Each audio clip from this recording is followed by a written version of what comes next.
Hello everyone and welcome to Dracology. Today I'm going to be talking about the Mexican amphithere. It's an Aztec dragon, at least that's what in my book. It's the Bible, Dragon Bible by Ernest Drake.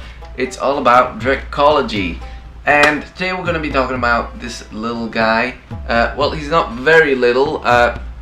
They grow up to 3 meters long, which is bigger than you, probably. The thing that's so special about this dragon is that they don't have any legs. They just fly around all the time. They can't even land unless they just lay on their belly, which means that they don't sleep a lot because there are always threats on the ground. They just like to live in the air.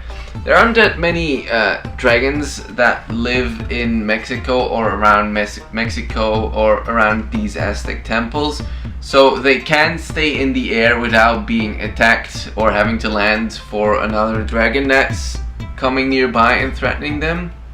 So since that doesn't happen, they have the possibility to always be in the sky.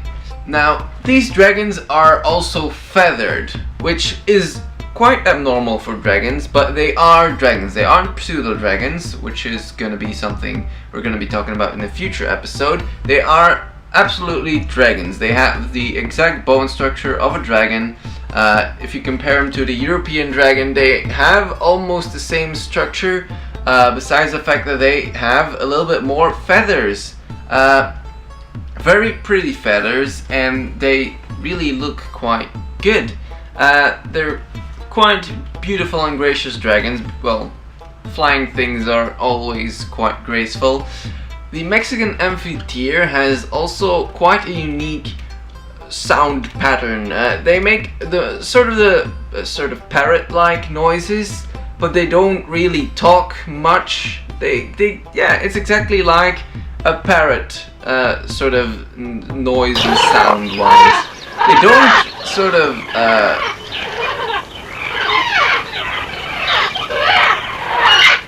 they don't repeat what others say. They aren't completely parrots. They're still a special kind of dragon, but they do speak, and they don't know if they actually know what they're saying, but they have parrot-like behavior sometimes.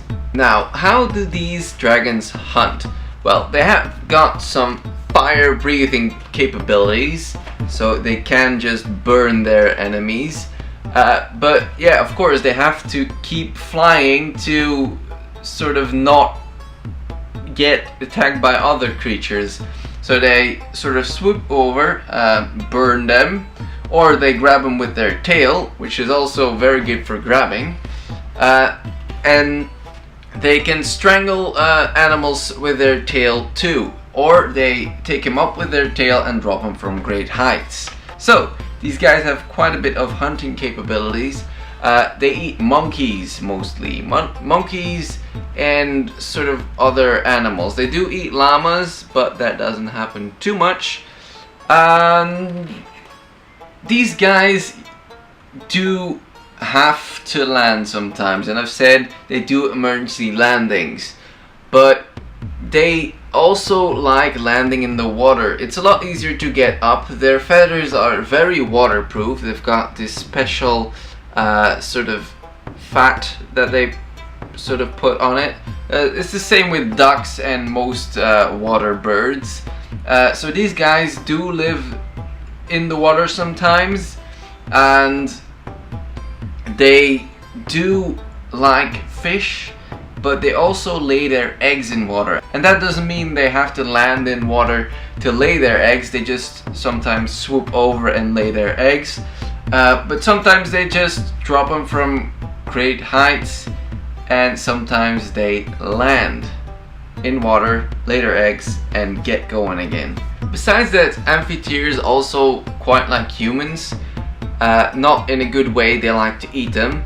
There isn't much to say anymore about these guys. They fly around, have good fun, and I hope we will too in our next adventure. I'll see you guys then.